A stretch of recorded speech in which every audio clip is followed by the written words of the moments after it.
Hello, and welcome back to Shakespeare. In this lecture, the second of two lectures on Shakespeare's English, I'm going to be looking at 3 extended passages that illustrate the richness and variety of Shakespeare's language. But I'm also going to be looking at passages that illustrate the richness and variety of the way in which Shakespeare was printed. As I mentioned at the close of my last lecture, Shakespeare survives for us in texts of varying degrees of accuracy. Print in the Renaissance is not the fixed and immutable mode of textual production, which it is today, but rather print is as flexible, as fluid, and as mutable, perhaps, as writing itself. Different artifacts or different books may seem very different from one another when we look at Renaissance texts, and Shakespeare is certainly no exception. Let's consider what may be one of the most, if not the most, famous passage in all of English literature. Act 3, Scene 1 of Hamlet. Hamlet, alone now on stage, gives voice to the conflicts in his mind in one of the most famous, indeed one of the most perhaps defining examples of the genre of the soliloquy in drama.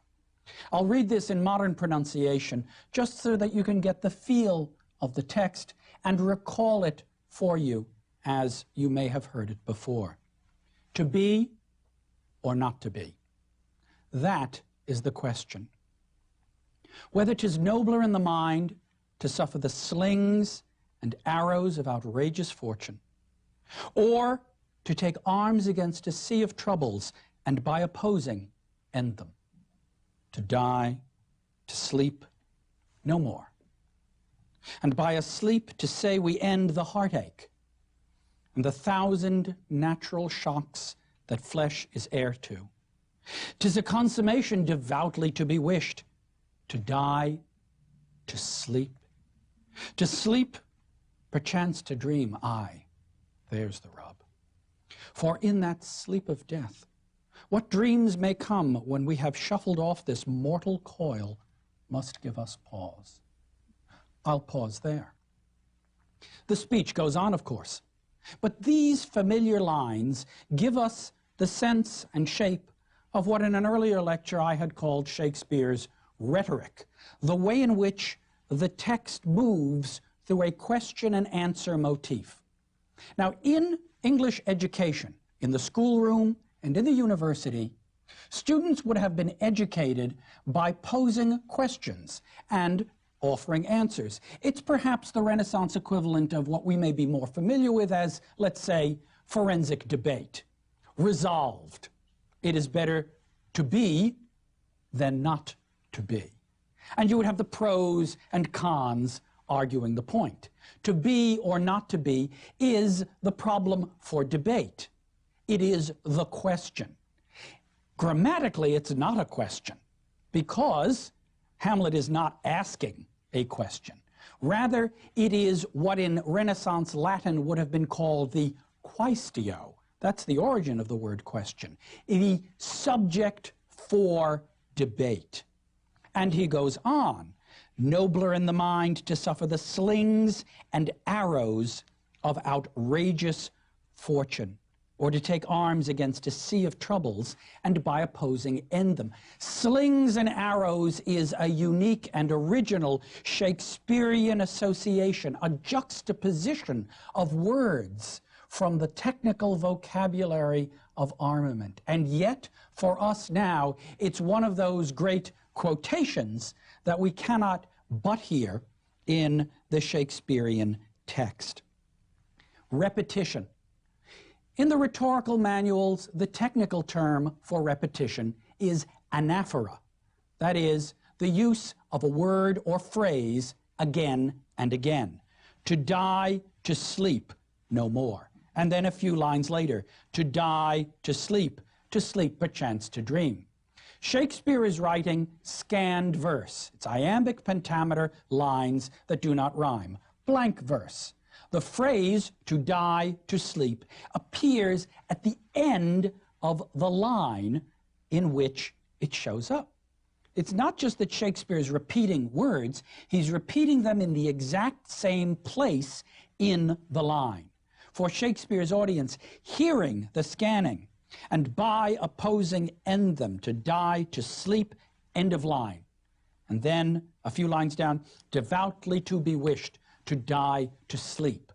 Both lines end in that way. The anaphora there is oral, but it's also, to some degree, metrical, prosodic, and when you see it on the page, it's visual. It creates a sense of bracketing. There's the rub. That's the problem.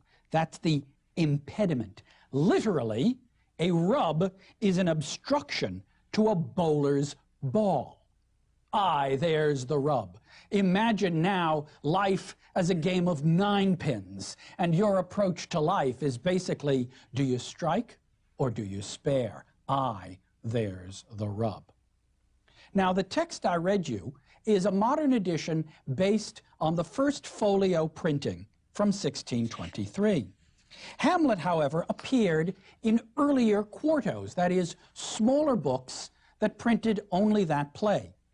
And in 1603, there is a quarto edition of Hamlet. It's shorter. The scenes don't seem to work in the same way. It's a little odder. And here is the opening of that great speech. To be or not to be? There's the point. To die, to sleep. Is that all? All. No, to sleep.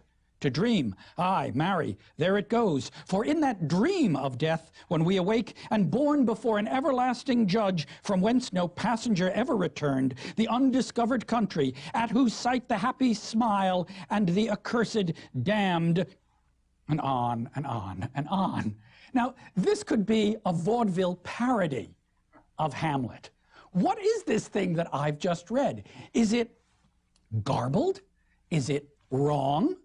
Is it Hamlet, to use the phrasing of, let's say, someone like Alexander Gill, in the mouth of a plowman rather than the mouth of a courtier? Is it illiterate Hamlet? I'd like to raise some questions about this. First, I'd like to say that just because a text to us is canonical or magnificent or beautiful or rich or wonderful doesn't necessarily mean that in its own time it worked in that way. It doesn't necessarily mean that Shakespeare's scribes or actors or his editors or printers necessarily considered this the set piece of purple poetry that we do.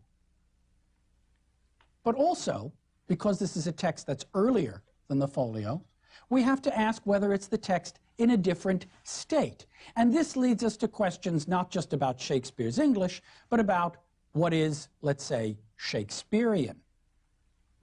Is this an early version of a text that Shakespeare, genius that he was, rewrote?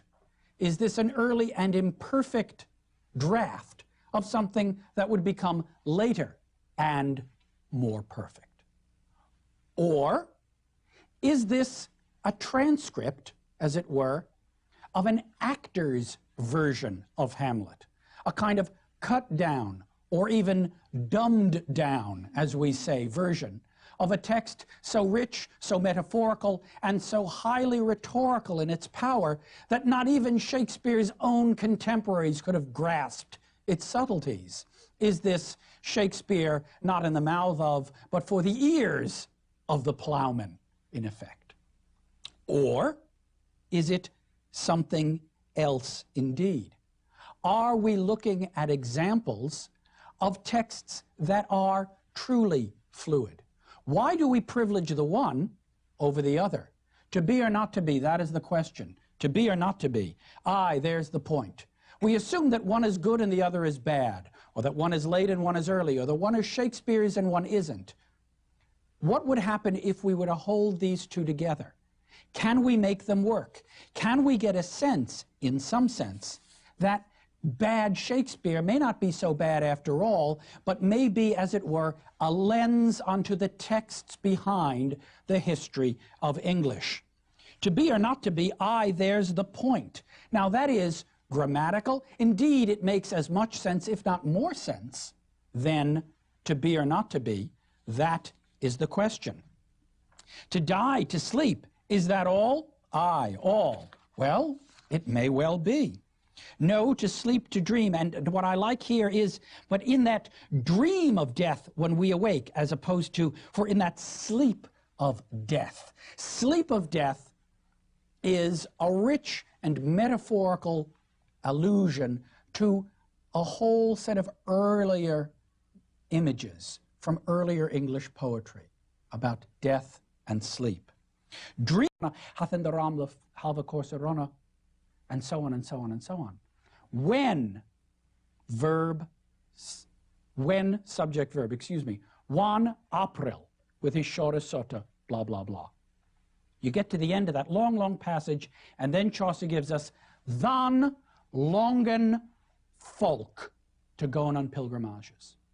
Not than folk longen, than longen folk. Then verb subject. Chaucer is using that word order pattern not because of the requirements of meter and not for emphasis. He's using the word order pattern because it's a holdover of this older, Old English way of indicating then. When is the subject verb, then is the verb subject, and even in Chaucer's Middle English, when the words when and then come into use in these special ways, there's still that leftover. It's kind of redundant. What happens to the Bible in Chaucer's English? During the 1380s, contemporary with Chaucer, a man named John Wycliffe had established what scholars now see as a kind of heretical movement. It was called Lollardy. And the Lollards, Lollardy is a word, Lollards, it's a word from the Dutch, which sort of means mumble or murmur in some sense. The Lollards were heretical, were a heretical sect because they believed in many things that, in fact, later Protestants would come to believe in. Things like the possibility of reading the Bible in English, which the Catholic Church was very much against. The possibility of changing some of the sacraments. The possibility of faith as your primary vehicle for grace. Now, many of the Lollards were burned at the stake. Their writings were condemned or destroyed. But they had a great impact on English social and cultural life in the later Middle Ages. And one of the great projects of Wycliffe and his Lollard followers was to translate the Bible into English so everyone could read it. And in the 1380s, Wycliffe translates this passage that I've read to you in the following way. Thana disciples understanden that of John the Baptist he had said to him. Now we've got, it's so familiar now. Disciples, he keeps the Latin word. It's no longer this Old English kenning, learning knichts in some ways. Understood that of John the Baptist now has his name, and he said to them, and when he came to the company of people, a man came to him, folded on knees before him, saying, he came to the company of people, not the menegu now, not the many, but this sense of a company of people, on folded on knees before him. Lord, have mercy on me son, for he is lunatic and suffereth evil. For why ofttimes he falleth into the fear, and ofttimes into water. Now, in the 1380s, John Wycliffe can inflect the language with Latin, but also with French. Yemiltseminum sunum, the Old English phrase, rich with resonances of that heroic sense of a lord having mildness or magnanimity, becomes now, in French, merci. Have mercy on my son. Words like company and people. People is a French loan word here. And suffer. These are key concept words. And the important thing to see in Wycliffe's translation, just as I've stressed in so many of my earlier lectures on the history of the language, is that the place where vocabulary change goes on is in the key concept words of the language, or in this case, the key concept words of the passage. Wycliffe and his translators are primarily interested in conveying what's important about this passage by using words now not from Old English, but from the newer French vocabulary. And you can see, too, just as in the passage I gave you from Chaucer, from the Canterbury Tales, you can see how Wycliffe, again, is maintaining that old word order pattern. Than disciples understanden. Than, verb, subject. And wan he come. When, subject, verb. He has the words then and when, but he still keeps the old word order. This is, I think, terribly significant. It's what we call redundancy, when you have basically two functional areas of a language or two ways of expressing the same thing, and you do them at the same time.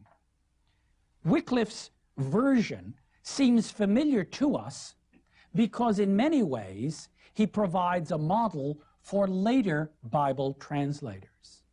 When William Tyndale came to translate the Bible in the early 16th century, he did so not just by going back to the original biblical texts, but also by going back to some of these earlier English translations. Now, Tyndale's Bible was an act of illegality. In the 16th century, before the Reformation, when England is still a Catholic country, it is illegal to produce a translation of the Bible. And Tyndale, highly influenced by the incipient Protestant movements on the continent, has to have his Bible published in the 1520s in Geneva.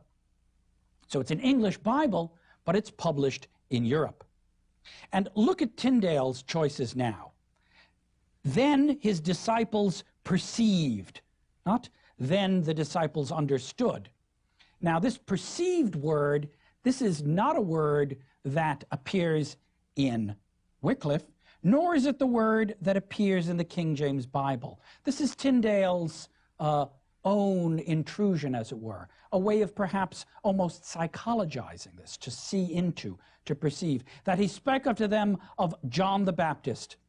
And when they were come to the people, there came to him a certain man, and kneeled down to him, saying, Master, have mercy on my son, for he is frantic, and is sore vexed, and ofttimes falleth into the fire, and ofttimes into the water.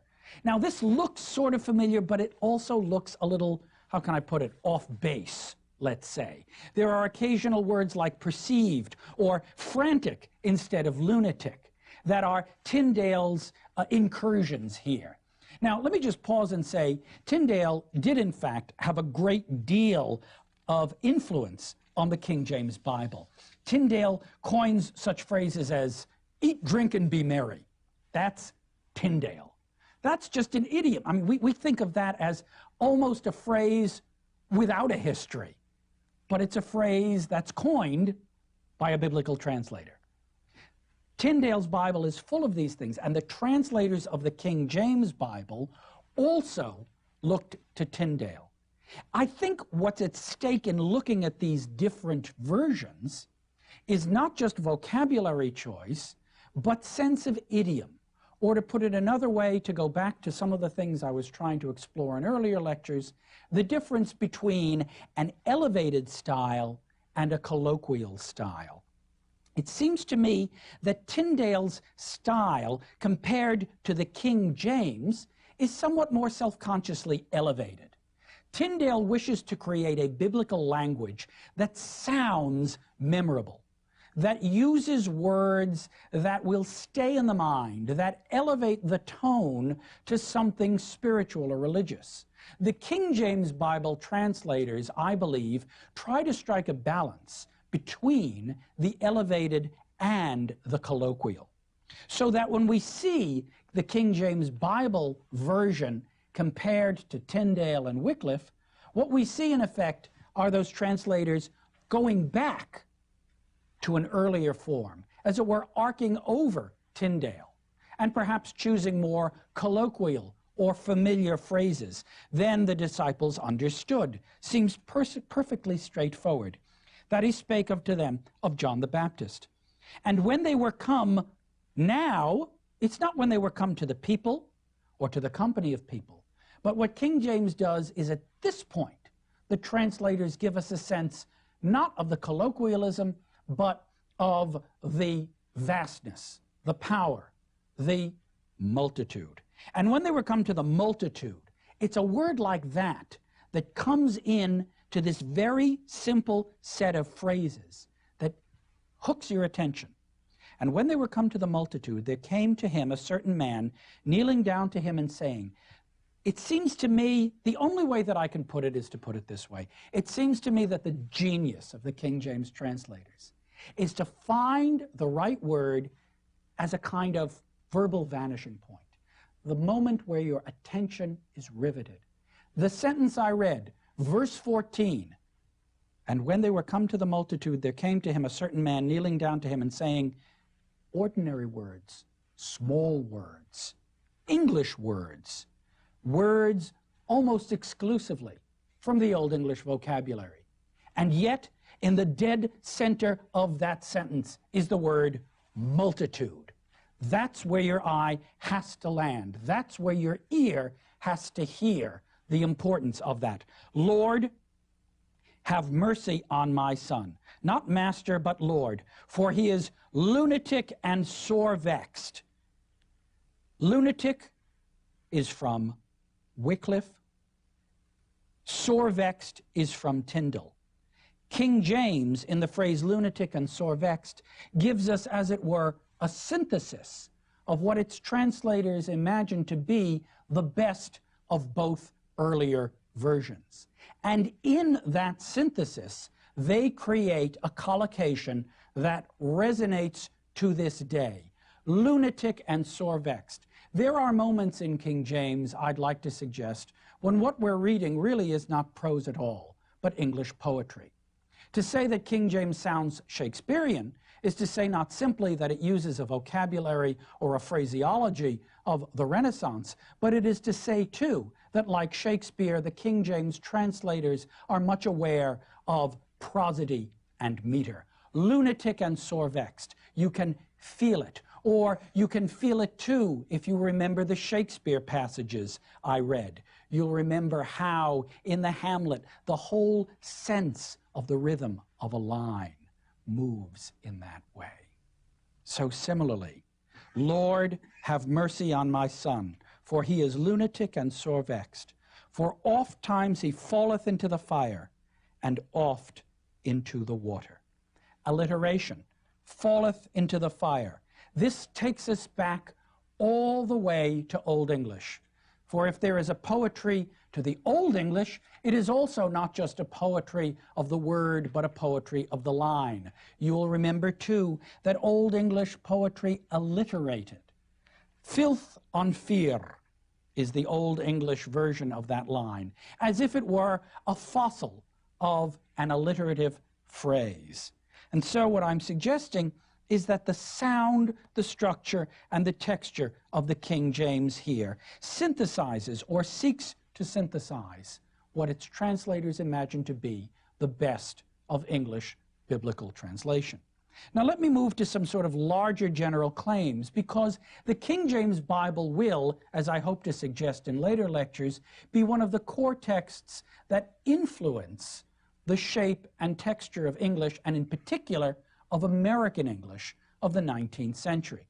One of the idioms of King James, it seems to me, that the King James translators learn from Tyndale is this unique phrasing, were come, or is come.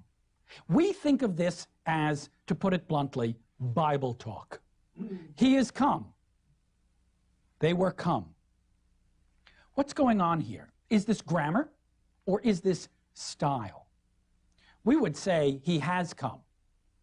But it seems to me that what's at stake here is a kind of conscious archaism on the part of Tyndale. This is something which is not really in the Middle English or even in the Old English. And we can watch it in its banks, but we cannot hold it back. And so, Webster will argue, is language, and in particular, the American language. Johnson's impact on our sense of the dictionary should therefore be seen in this constellation of images and metaphors. Now let me try to summarize Johnson's achievement. The first thing he did was he regularized the spelling of words. He ordered them alphabetically, and he made it clear that in the dictionary, certain spellings were to be preferred over others. And in this, he codifies the spelling reforms and innovations of the 17th and 18th century grammarians and pedagogues, of which I'd spoken in an earlier lecture. Secondly, he codified and sanctioned certain pronunciations. He tried to illustrate how words should be pronounced, and his pronunciation models are of educated speech of Londoners in the mid-18th century. Moreover, he broadened the vocabulary of everyday speech. Even though he limited his dictionary to about 40,000 words, the very fact that a word was in Johnson's dictionary made it, as it were, fair game for the speaker. So by restricting the number of words, he made it possible to increase the number of everyday words. Fourth, he established the reliance on literature as a basis of linguistic usage. By quoting from great poets and great writers, by bringing relatively unfamiliar writers or essayists into the canon of the quotable, Johnson establishes a literary history as the basis for a linguistic history. Fifth, he helped to excise slang and colloquialisms from polite speech. That is, by distinguishing words as slang or colloquial or what he called low words, he made it possible for an individual to read the dictionary and educate him or herself. Johnson's dictionary thus becomes a guide to class advancement. Moreover, the influence of his dictionary was so great that when the editors of the Oxford English Dictionary were to establish in the middle of the 19th century their own plan, they in fact originally called it not the Oxford English Dictionary, but the New English Dictionary, to distinguish it from the older English dictionary, which was Samuel Johnson's, of a century before. Finally, Johnson's dictionary was the first dictionary to be used as we would use it, as a source for everyday individual questions on spelling, pronunciation, and grammatical usage. Because the book was published subsequently in many editions, many of them often abridged and less expensive, the dictionary of Samuel Johnson made the idea of having a dictionary in the home a social as well as a linguistic necessity. The King James Bible, Shakespeare, and Johnson's dictionary come together now not just as the markers or recorders of the history of language, but as the home books, the building blocks of speech and writing that for the later 18th and the 19th century in England and America would cobble together the house of language for speakers, writers, politicians, and orators in their time. Thank you.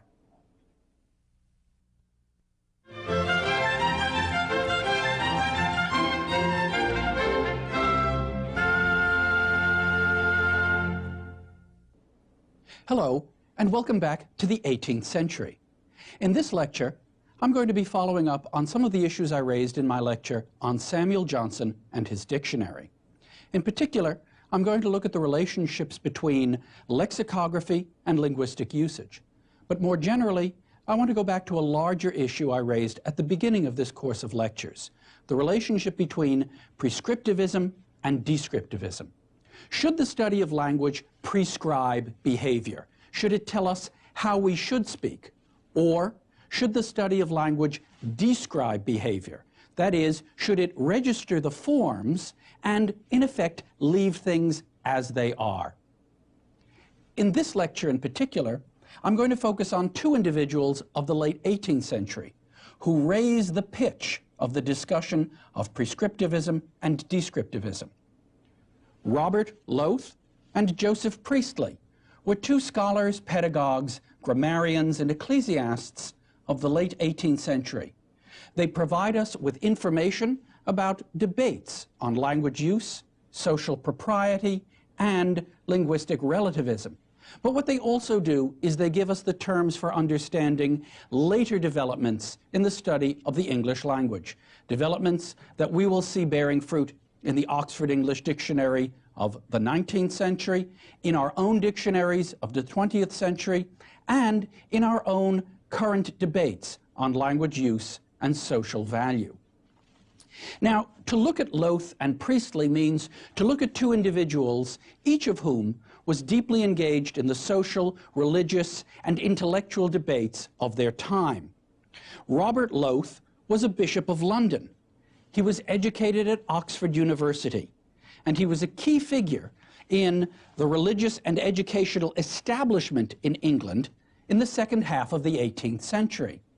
He was the author of many works, one of which in particular was The Principles of English Grammar. It was first published in 1762, and it was revised many times until 1787. Now, Lowth was what we might call a prescriptivist. That is, he argued that the study of language should prescribe linguistic behavior in individual speakers and writers. He said, among other things, that his goal was, and I quote, to teach what is right by teaching what is right and wrong. He developed a notion of grammar, which was in effect essential to a language. I'd like to read a selection from his Principles of English Grammar. This is from the 1787 revised edition.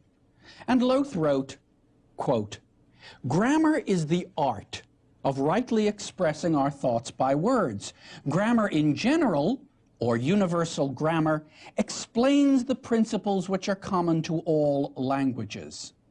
The grammar of any particular language, as the English grammar, applies those common principles to that particular language according to established usage and custom of it." Now, what makes this a prescriptivist dictum? Central to Lowth's prescriptivism is the notion of right and wrong. Grammar here is not a universal category of making relationships of syntax or of meaning.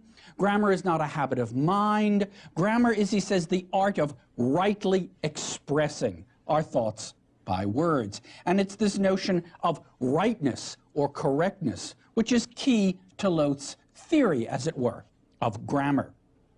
Common principles, he says, are applied to a particular language according to established usage and custom. One cannot but look back on Lowth from our perspective and see a word like established as reflecting the establishment principles, the social hierarchies of a man who, educated at Oxford, served as Bishop of London.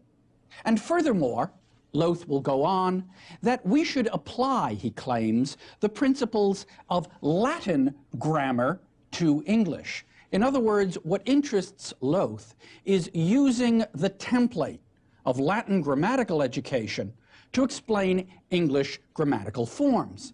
And as I will illustrate in a few minutes, one of the things that Lowth is very much concerned with is finding exact equivalence between English grammatical uses and Latin grammatical uses. In particular, the idea of tense. Can we, for example, have a subjunctive mood or a past participle in English? Can we have an ablative absolute in English, where these categories indicate precise Latin grammatical categories?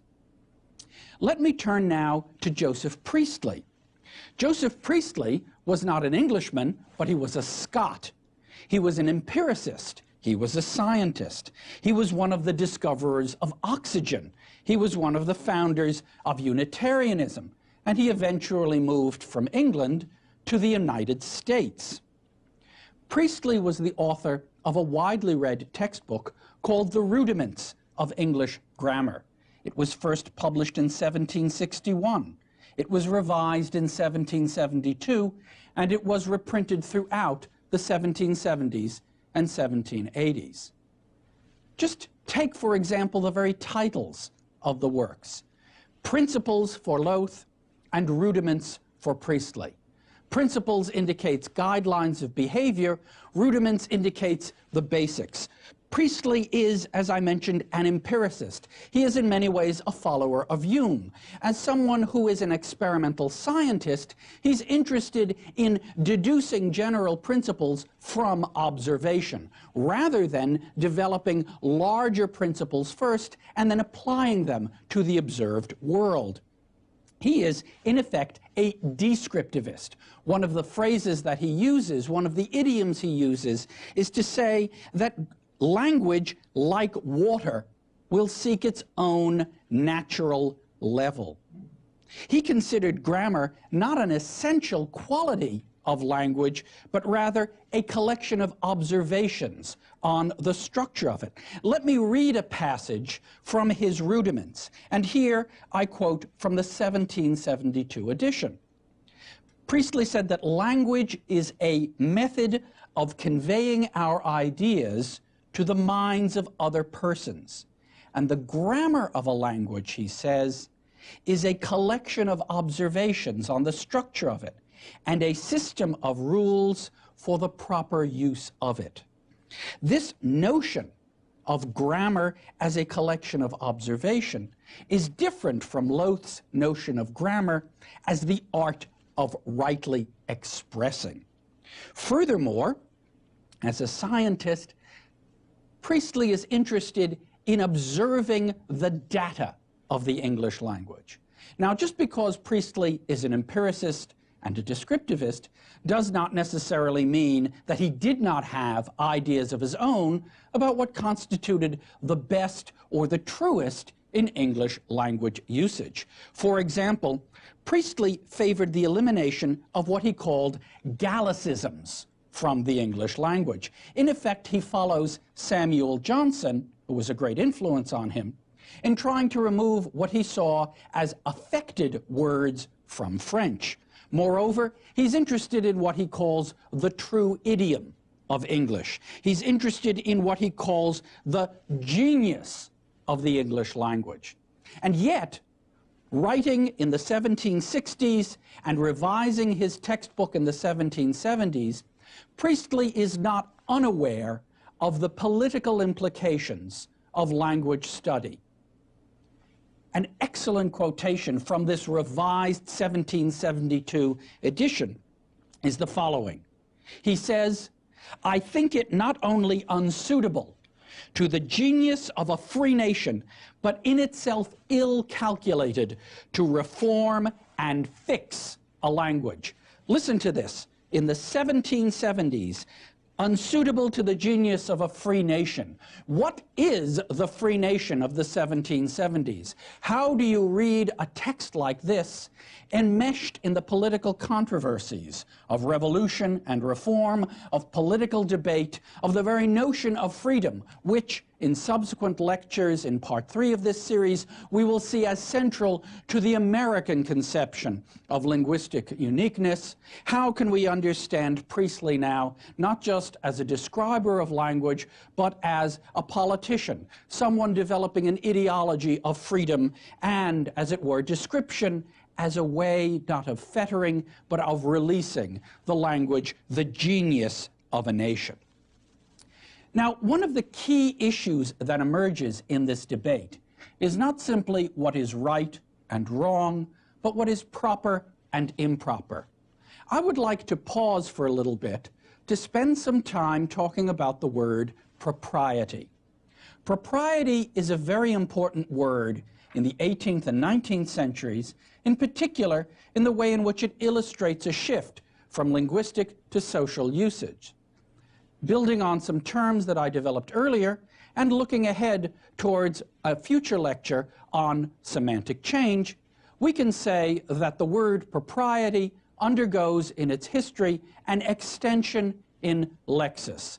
That means that the word changes, as it were, by adding on metaphorical or figurative meanings from its original literal, concrete, or physical set of connotations.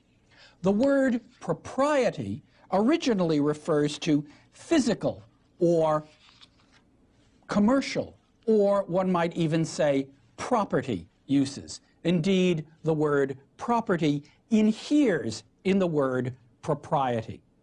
If you were to go to Johnson's dictionary, first published, you'll remember, in 1755, and look up the word propriety, what you would get as the first definition would be the following: peculiarity of possession or exclusive right.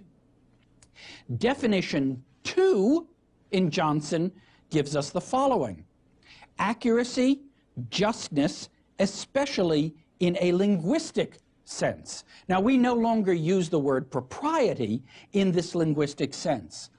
You will remember that one of the innovations of Johnson's dictionary was to illustrate aphoristic definitions with quotations from literary texts. And in particular, Johnson liked to use not just the works of the poets or the prose writers of English imaginative fiction, but he also liked to use the writings of philosophers, intellectual texts, writings of Hume, and also of Locke, the founders of the British empiricist philosophical tradition. And in this second definition of propriety in Johnson's dictionary, we get an illustrative quotation from John Locke, and I quote, "Common sense, that is the rule of propriety, affords some aid to settle the signification of language." Now, what I think Locke means, and I think what Johnson means by invoking Locke here, is the idea that propriety or justness or accuracy is about grammatical categories. It's about agreement among subject and verb. It's about the proper uses of certain kinds of grammatical forms in expressing oneself justly. It does not, I believe, at this time refer to issues of social propriety or issues of literacy as we might connote it today as a marker of social accomplishment. Rather, I believe that this is a grammatical category, and when Locke says common sense, that is the rule of propriety, what I think Locke is referring to is the way in which we almost intuitively or commonsensically recognize that certain forms are grammatical or proper and certain forms are ungrammatical or improper. This is, as it were, the genealogy of descriptivism that begins with Locke, that moves through Johnson, and that finds its later 18th century articulation in Priestley. So when we look at a word like propriety, we're looking at issues of what we might call grammatical concord. Lowth uses the word propriety when he talks about the rule of propriety in affording, as it were, the problem of grammatical concord, when he talks about making language meaningful. Now, I'm going to quote a little from Lowth here. Lowth is discussing the problem of what he calls the subjunctive mood. Now, the subjunctive in Latin is a form of a verb which indicates counterfactuals, or it indicates wish, or it indicates something that might be. And in modern English, we indicate forms of the subjunctive often using modal or helping verbs.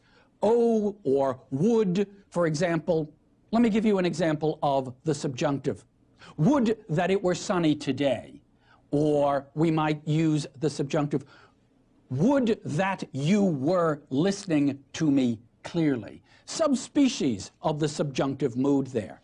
Now, in Latin, the subjunctive would be indicated by an actual change in the word, by part of the conjugation of a verb. And this is what Lowth is interested in. In other words, do English verbs on their own have a subjunctive? So here, Lowth is writing about the subjunctive mood, and he says, shall we, in deference to these great authorities, that is, to writers on Latin grammar, allow wert, the English word wert, to be the same with wast, and common to the indicative or the subjunctive mode? Or, Lowth goes on, should we rather abide by the practice of our best ancient writers, the propriety of the language, which requires, as far as may be, distinct forms for different modes, and the analogy of formation in each mode, I was, thou wast, I were, thou wert, all of which conspire to make work peculiar to the subjunctive mode. Okay, now what's going on in this very complicated quotation? The issue here for Lowth is there a subjunctive that inheres in English? The indicative, just the everyday expression, is I was, thou wast. This is the way that Lowth wants to see it. What Lowth wants to do is argue that I were functions as the true subjunctive, not I existed in a condition in the past, or I was doing something, but I were. That is a counterfactual, a statement contrary to fact, a statement of wish. Were I going to school today, so on and so on and so on. This is the expression of the subjunctive. Lowth considers this extremely technical discussion, as it were, under the rubric of what he calls the propriety of language. And this issue of propriety for Lowth is an issue not of social use, but an issue of highly technical grammatical use. At the end of the 18th century, the word propriety, I believe, becomes a touchstone for the relationships of the purely linguistic to the social. When we look at propriety as a grammatical issue, as an issue of accuracy of expression or of proper grammatical forms or endings, we naturally will see this linguistic propriety applied to social issues.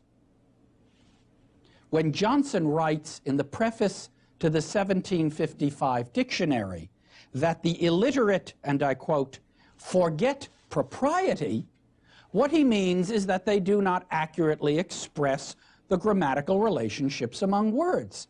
But how can we not already imbue the concept of propriety with a social issue in a statement like that? Later on, a generation later, Fanny Burney, one of the great arbiters of social taste and decorum in the 18th century, would write in the year 1784, such propriety of mind as can only result from the union of good sense and virtue. Now, propriety here is a feature of mind. It's an issue of common sense, now becoming good sense. Remember Locke's definition as quoted in Johnson. Locke talked about common sense, that is the rule of propriety. Fanny Burney is now talking about good sense, from common sense to good sense, from something that inheres in everybody to something that, as it were, percolates up to the social elite. Good sense and virtue. You'll remember the word virtue from Chaucer, vertu, coming from the Latin and the French vir, a particular and uniquely masculine term. In Chaucer, keyed to problems of engenderment, to issues of power, to issues of a distinctively masculine social set of categories. By the end of the 18th century, however, virtue can apply to all forms of social behavior, and in particular at the end of the 18th and beginning of the 19th century, to issues of female social behavior. Virtue rewarded, a concept applied in the 18th century novel to female behavior, and in particular to chastity. Good sense, common sense, virtue, these are now moral categories that inflect the term propriety. In the late 18th century, a word like propriety becomes the marker of exactly this nexus of the linguistic, the social, and the moral. Thomas Stern's Sentimental Journey, which was published in the 1760s, uses the word propriety to describe precisely these social categories, the high gloss, as it were, of contemporary life.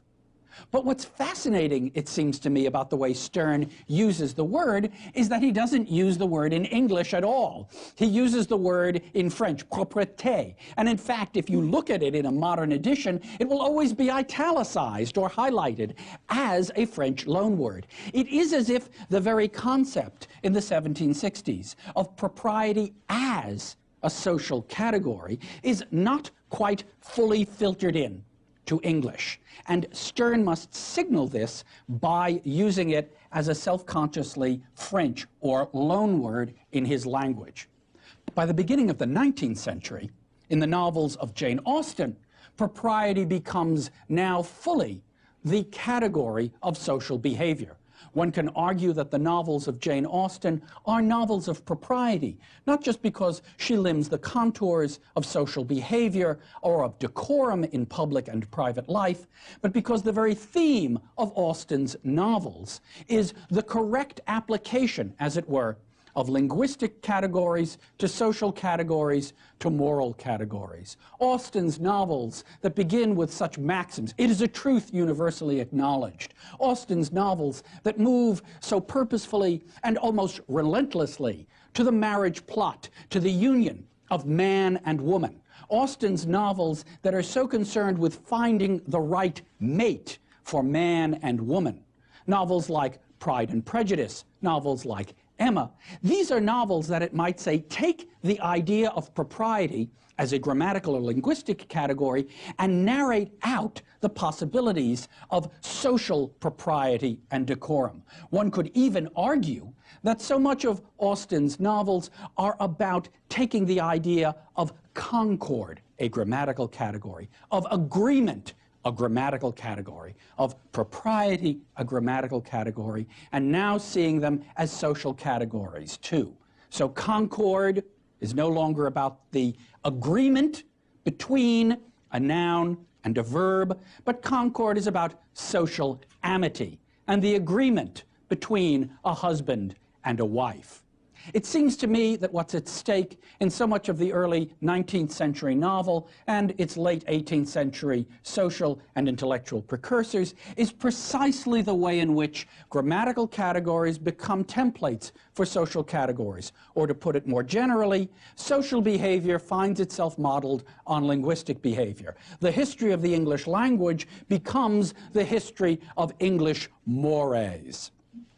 In this mix of the linguistic and the social, we cannot but see then a certain set of arbitrations.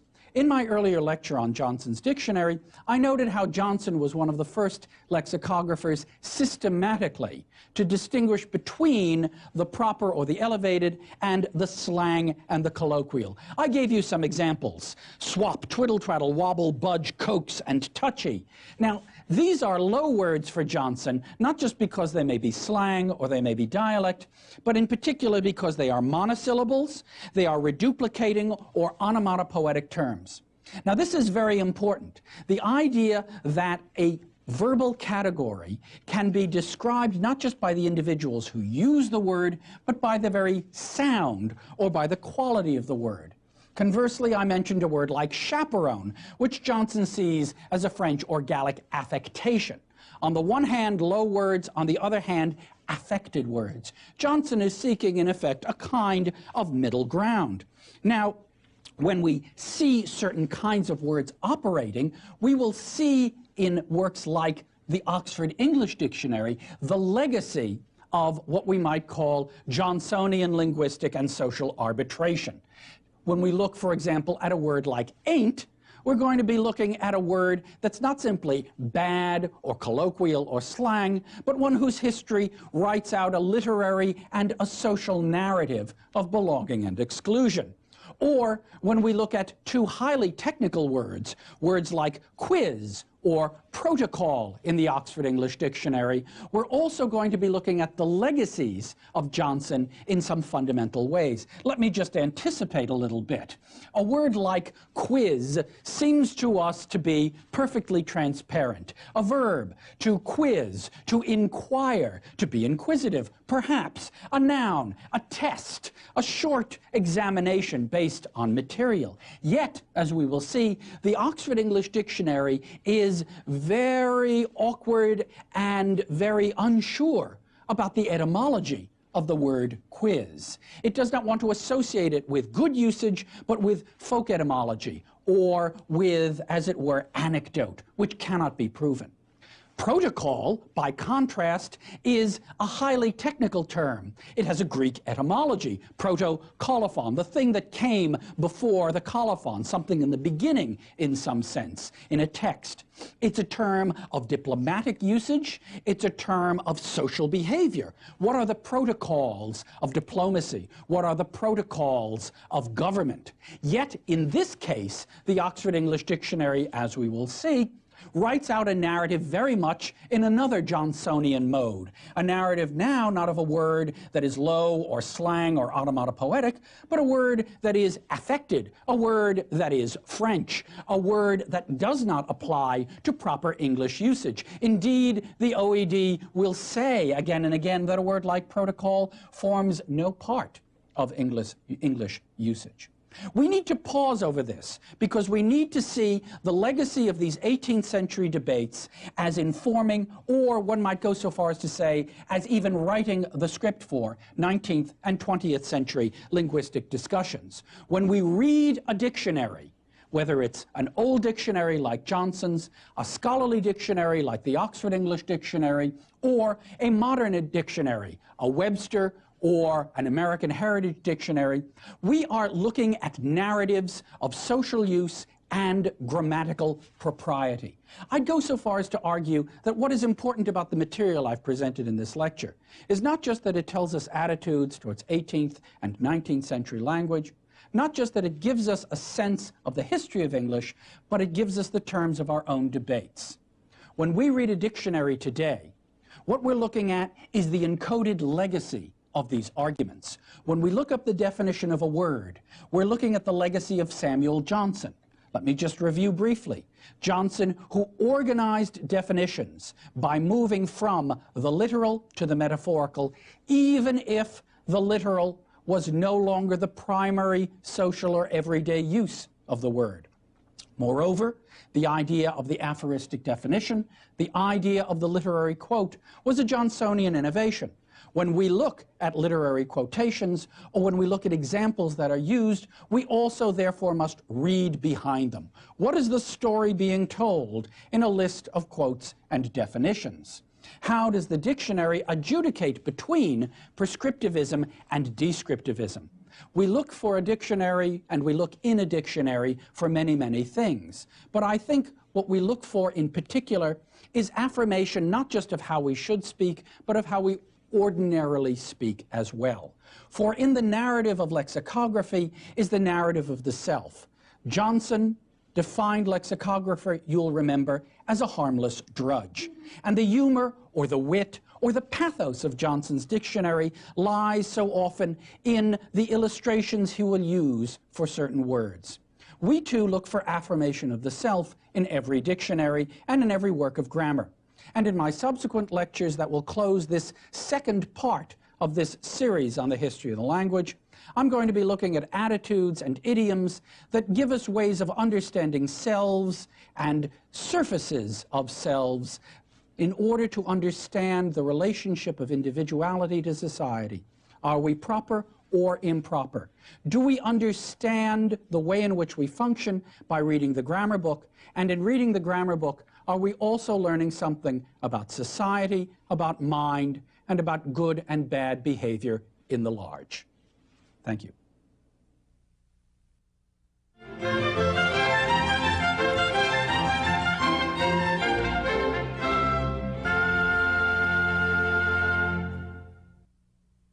Hello, and welcome to the dictionary. What does a dictionary do? We've seen in earlier lectures how dictionaries could record uses, meanings, and connotations.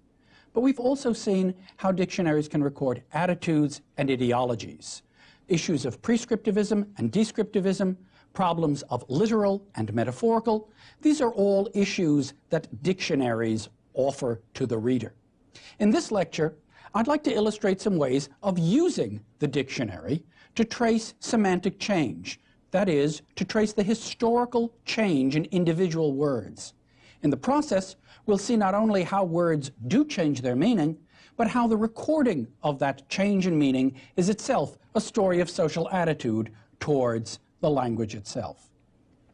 Now, when we look at a dictionary, we're looking at several things. We're looking at records of words, we're looking at evidence for usage, and we're also looking at such things as pronunciation.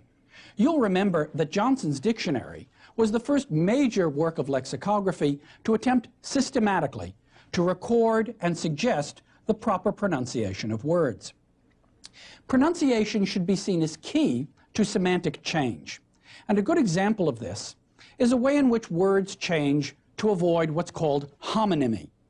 Now, when we look at why words change meaning, we need to understand certain categories of change.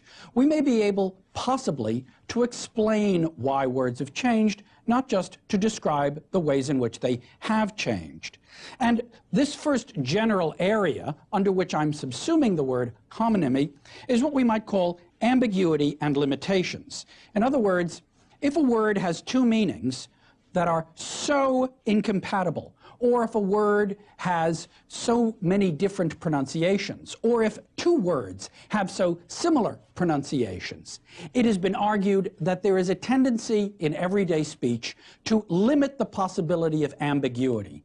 Speakers, it is claimed, are uncomfortable with the ambiguous. And so semantic change may be seen, perhaps, as a narrative of disambiguation. A homonym is a word that's pronounced exactly the same as another word.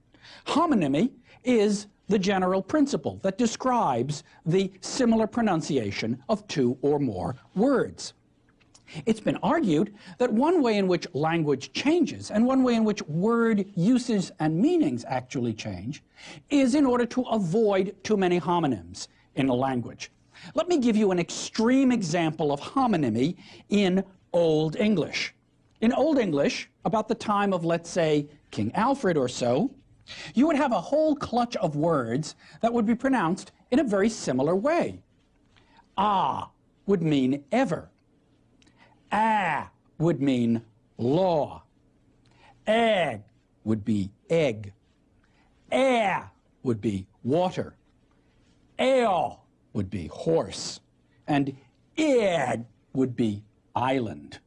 Now, these words sound very similar, and it has been argued that over time, what speakers and writers of English did was they either brought in new words into the language, loan words that would replace these older words, or they would take already existing words in the language and use them in new ways.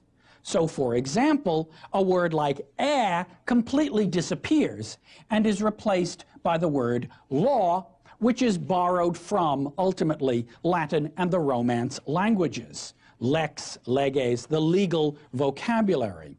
You remember for a word like egg in Caxton's story, written in 1490 in the preface to his Enedos, the story of the London mercer who tries to buy eggs in Kent, and is considered to be speaking a dialect so odd that the Kentish farm woman thinks he's French, that here the difference is between I and egg, eggs and iron.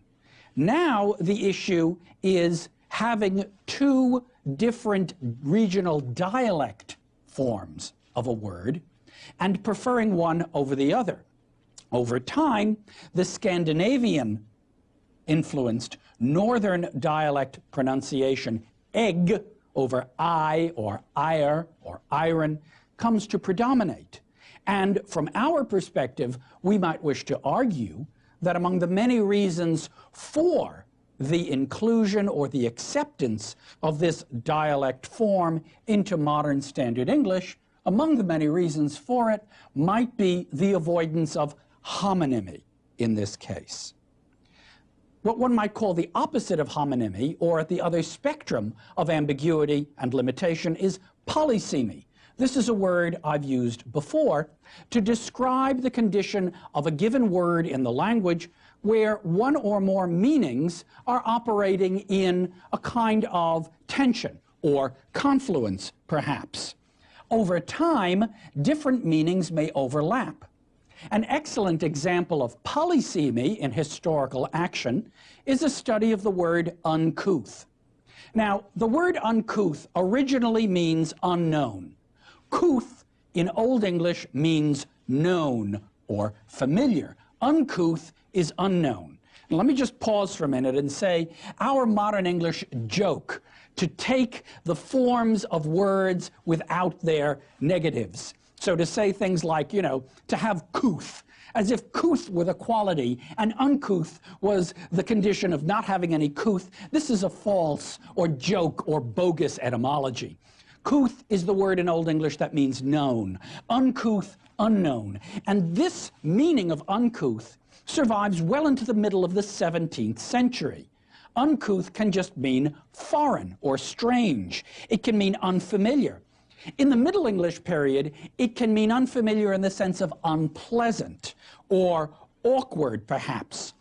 By the Renaissance, it means uncomely or clumsy. Someone is uncouth because that individual is strange, because that individual behaves strangely, because the strangeness of behavior is perceived of as rugged or rough or rustic.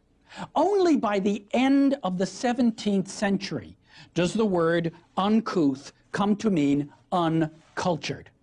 Now, this is an interesting example of a word history where the various polysemous connotations are, as it were, overlapping. You can see them almost like layers or strata folding in on one another. And the modern colloquial sense of uncouth as indecorous, as improper, as rustic or uncultured is, at a very basic level, a late and metaphorical or figurative definition. What I think is also interesting about uncouth in this story that's told is that it's a story very much akin to propriety, where the issue in propriety, you'll remember, was the issue of the grammatical applied to the social. Here, it's the issue of the known applied to the social. Or to put it another way, how does a category of strangeness become a category of strange behavior? You'll remember, too, I talked about a word like silly as another example of what we now can see as polysemy. Silly in Old and Middle English means blessed. It eventually comes to mean not the interior category or quality of blessedness, but the exterior or external behavior patterns that when one is blessed or touched, one acts in an odd or silly way. And words like silly and uncouth, I think, beautifully illustrate semantic change through what I'm calling extension in usage, or what we can call polysemy, the way in which a language group tries to disambiguate, now not among competing pronunciations of homonyms, but rather among competing meanings of a given word. Another major way in which words change is what's called extension in lexis. This is where metaphorical meanings or figurative senses simply take over from older technical or literal meanings. And like uncouth or polysemy, the problem of certain words in extension and lexis is the problem of overlapping. What distinguishes extension and lexis from the problem of polysemy is that the words that we see as examples of extension and lexis don't really have the same overlapping or multiple qualities of connotation that words like silly or uncouth have. Let me give you some examples. If you were to look at the word clog, you would see that the word clog originally means to fasten wood to something. By the end of the 14th century, the word means fasten wood to, but by the beginning of the 16th century, it means to encumber by adhesion. Now, a drain is clogged today not because any wood is fastened to it, and not even because it's encumbered by adhesion, but because something is stuck in it. But here, this notion of extension in lexis refers to the way in which, in the history of the word clog, something that has been fastened is something that is encumbered. Something where you have an adhesion is something which is stuck to something else. Clasp, to fasten, to enfold, to grip by hand. A story from the late 14th to the late 16th century.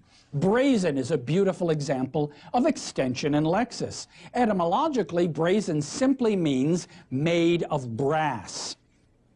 In Old English, that's what the word means.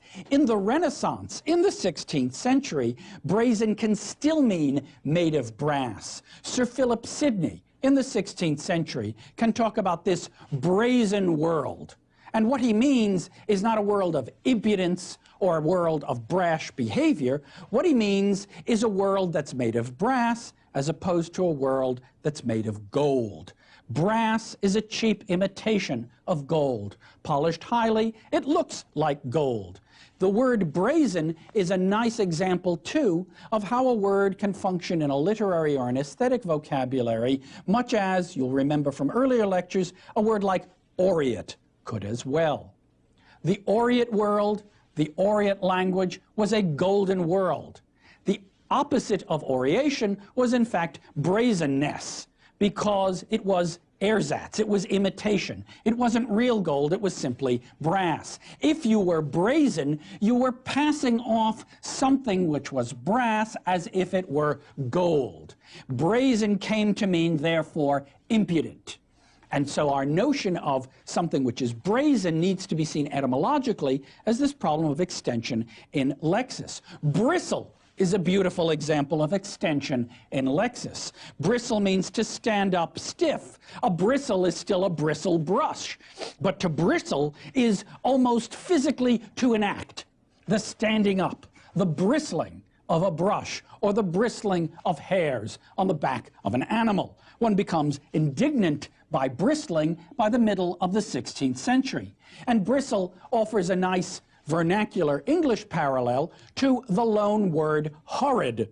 You'll remember I talked a little bit about horrid when we looked at writers of the 16th and 17th centuries. And we looked at Alexander Gill talking about horrid monsters of language. Horrid means to bristle. Horrid means spiky. Milton will use the word horrid in its old Latin sense of something spiky or bristling coming out. And horrid comes colloquially to mean something which is horrible, something which is fearful. Bristle and horrid, we bristle at the horrid. One could collocate these two words, which etymologically both refer to the standing up stiff of bristles or hairs. And the last example of extension in lexis I want to give along these lines is broil, which means now in some sense to get angry. I broil with anger, but originally meant to burn. Here we have a reminder of those favorites of Samuel Johnson, like flagrant and ardent, words that originally meant being on fire that came to be associated with issues of emotion. One can think of others, and in subsequent lectures, when I will talk about the relationship between science and technology and language, we will see how issues of extension and lexis become the primary motivators for semantic change. We will see how words of technical vocabulary come to be words of emotional or social vocabulary. And so, for example, not only words of flame, but words like attraction or affinity. A word like affinity comes from particularly 18th century science, and it develops from the experimental interest in static electricity, in magnetism, in magnetic attraction. Notions of attraction or affinity, of chemicals having an affinity for one another. This is the language of early experimental science that comes to be applied to the language of the emotions. The language of the world comes to be the vocabulary of the heart. When we look at a dictionary, therefore, what we're looking at is the history of words told through semantic change. We also get senses of the hierarchy behind that history. What Johnson, what the Oxford English Dictionary, and what many of our modern dictionaries also do is they hierarchize meanings, not necessarily according to which is the best or which is the most used, but often according to which is the historical and which is the literal. And so it's important, I'm suggesting, to see behind the dictionary. Another way of seeing behind the dictionary is to look at issues of class and consciousness embedded in our definitions. I mentioned in my last lecture a word like ain't. Let's think about a word like ain't. It's a contraction. I am not. What do we do with ain't? In the 18th century, ain't, in fact, was used by polite society, often in the form of just simply ant. If you look up ain't in the Oxford English Dictionary, you'll get a description which says, quote, a later and more illiterate form of ant, where now, and this is very important, the word illiterate is used not to describe a problem of writing, but a problem of speech. Look at the way illiterate is used in a dictionary. We think of the word illiterate as meaning literally unable to read and write. But Samuel Johnson used the word illiterate to talk about how they forget propriety. In the 18th century, Johnson can use the word illiterate to signal not an inability of reading and writing, but rather a social stratum of language use. We consider people, perhaps in this more metaphorical sense, illiterate because they don't speak well, not because they cannot read or write. This is a kind of paradox where a term used for the graphic representation of writing comes to be applied to the heard presentation of speech. Someone can sound illiterate. I will just pause briefly as a kind of parenthesis here and say it's this sort of shifting notion of literacy and illiteracy which will permit what comes to be called I dialect in the literary representation of regional dialects, like writing SEZ for says. Says, that does not indicate a true pronunciation because everybody says, says. What it evokes is the sense of illiteracy, whether it's the ability to read and write poorly or the ability to speak poorly. Our notion of the illiterate, as filtered through these lexica, is now a notion of bad speech, signaled as regional variation or an issue of social class or hierarchy. Yet, when talking about ain't, a modern reader or a modern speaker cannot perhaps but recall somebody like Lord Peter Wimsey, let's say, who, in the Dorothy L. Sayre novels about him in the 1920s and 1930s, will use certain forms like ain't that seem to be low. Lord Peter Wimsey will very often drop the G at the end of words, comin' instead of coming. These are, in effect, social affectations that signal class identity. And the relationship between class and speech is a central one here, not just in these novels, but throughout the way in which a word like ain't can be traced. It's interesting to me that even though Dickens, writing in the 1860s, will consider ain't a low and dialect word, 60 or 70 years later, it becomes a form of social affectation for a certain stratum, a certain, as it were, rarefied level of social class. And so one could argue that the history of the word ain't is not just the history of grammar or usage, but it's the history of attitudes towards grammar, the way in which we associate literacy, illiteracy, class, and value, or to put it back in our 18th century terms, the way in which grammatical propriety comes to transform itself into social or class propriety. Social class, grammar, propriety, issues of language, culture, and idiom all infuse the dictionary's definitions. And I'd like to close this lecture by looking closely at a set of words that may be very familiar to us, but whose narrative in the Oxford English Dictionary is a narrative of history, power, and control. In the large sense, when we look at a word in the Oxford English Dictionary, as I've suggested, we're looking at these historical narratives. And in a subsequent lecture, I'm going to say a little bit about the actual history of the Oxford English Dictionary, or the OED itself. But for now, I want you to think of it as a resource, something to use, but something also to read. Let's take a very simple word. Let's take a word like cheap. Something's cheap to us because it's inexpensive, because it's ill-made, because it is of low quality. If one went to the Oxford English Dictionary, if one looked at the semantic history of cheap, what would one find? Cheap enters the Germanic languages as a continental loanword. You'll remember from one of my earliest lectures, I talked about how the Germanic-speaking peoples on the continent, before they separated into different language groups, and before the Angles and the Saxons and the Jutes migrated to the British Isles, loanwords from Latin were brought in. A word like cheap comes originally from Latin, calpo, meaning to buy, or a small tradesman in some sense. It's the modern German word kaufen, which is the verb to buy. A kaup, or in Old Norse, a kaup, was a merchant. This is still the loan word.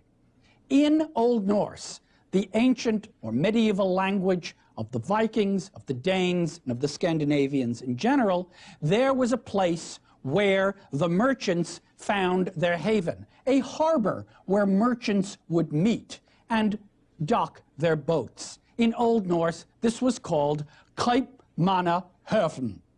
Kaup, kauf, cheap, the merchant, man, men, manna, höfen, haven, harbor. Kaupmannahöfen.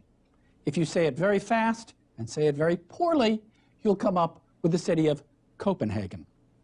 The word Copenhagen is Kaupmannahöfen. And in fact, in the Scandinavian languages, or in modern Iceland today, if you wanted to say you were going to Copenhagen, you'd say you were going to Kaupmannahöfen. This word, kaufen, cheap, kaupo, comes into Old English to mean just simply issues of buying and selling. Good cheap, dear cheap. Something which was good cheap was a good buy. Something which was dear cheap was something which was expensive. Cheap could also mean plenty, that which was abundant. Cheap or dear in the Renaissance is the slovenly and tasteless ignorance that is besetting our time. Discussions of language are invariably discussions of culture and politics, whether they be of the 1970s or of the 1870s or of the 1770s. I want to conclude this lecture, and I want to conclude this second set of the 3 sets of lectures on the history of the English language with one of the most well-known disquisitions on language in the 20th century. This is George Orwell's Politics and the English Language, an extended essay of the 1940s. And I'm going to read a passage from it. In our time, he says, political speech and writing are largely the defense of the indefensible. Things like the continuance of British rule in India, the Russian purges and deportations, the dropping of the atom bombs on Japan, can be indeed defended only by arguments which are too brutal for most people to face, and which do not square with the professed aims of political parties. Thus, political language has to consist largely of euphemism, question-begging, and sheer cloudy vagueness. Defenseless villages are bombarded from the air, the inhabitants driven out into the countryside, the cattle machine-gunned, the huts set on fire with incendiary bullets. This is called pacification. Millions of peasants are robbed of their farms and sent trudging along the roads with no more than they can carry. This is called transfer of population, or rectification of frontiers. People are imprisoned for years without trial, or shot on the back of the neck, or sent to die of scurvy in Arctic lumber camps. This is called elimination of unreliable elements. Such phraseology is needed if one wants to name things without calling up mental pictures of them. This powerful and profound statement, as powerful for the late 1940s as it was to me in the 1970s when I was a student, and as it is for us today at the close of the 20th century, is a statement about language, power, politics, and history. In our time, he begins. In our time, 3 words that must, in Orwell's time, have resonated with those terrible prophetic statements of 1939. Peace in our time. Appeasement. A peace that, in fact, did not come in our time. The defense of the indefensible.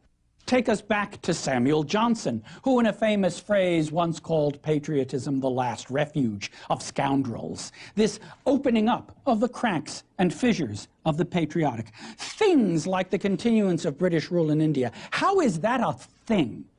How does Orwell use his language to make political statement? Continuance of British rule in India. Russian purges and deportations, dropping of atom bombs on Japan. These are all events that are described here in polysyllabic words, words that are borrowed, loan words in English, continuance. Go back to Middle English, and the ANCE words are always French. Chaucer, continuance. Russian, purge, purgation from the Latin. Deportation, another major Latin word here. But these are things, a word from Old English. Orwell is so sensitive and aware to the resources of his own language that he can, much like Chaucer centuries before him, oppose the Old English and the imported to give us now a landscape in which English words just simply can't describe the horror of the world. He talks about euphemism.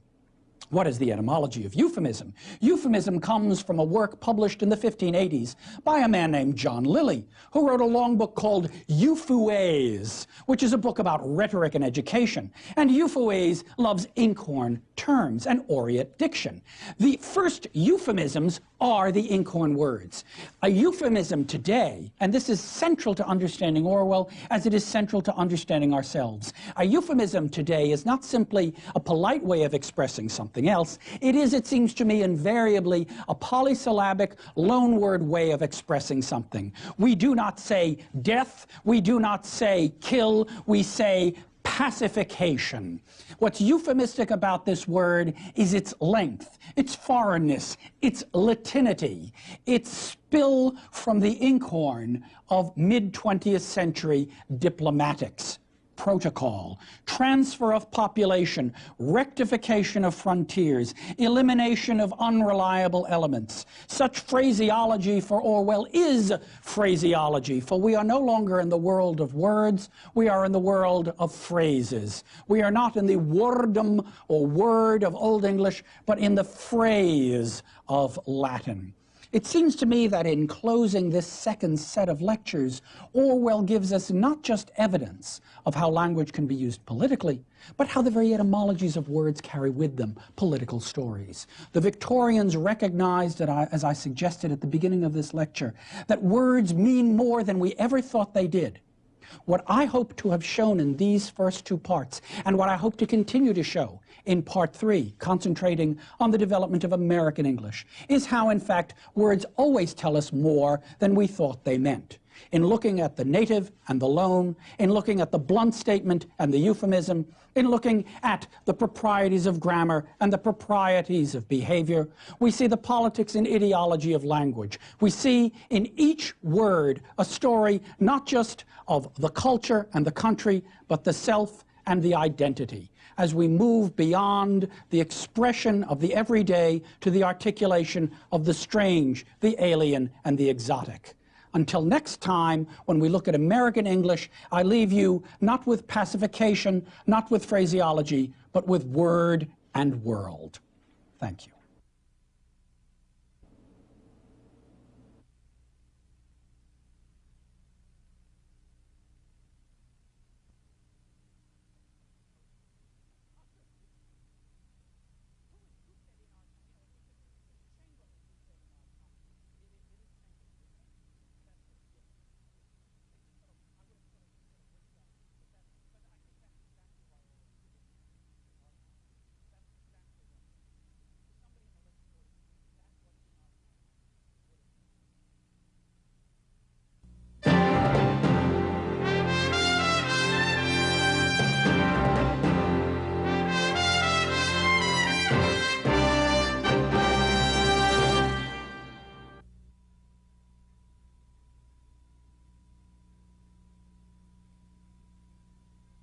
The lecturer is Professor Seth Lehrer.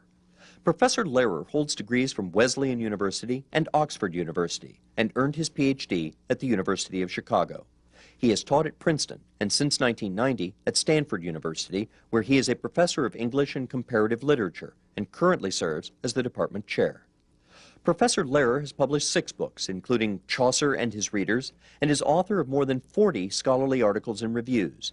He has received many awards for his scholarship and teaching, including the Beatrice White Prize of the English Association of Great Britain and the Hoagland Prize for undergraduate teaching at Stanford University.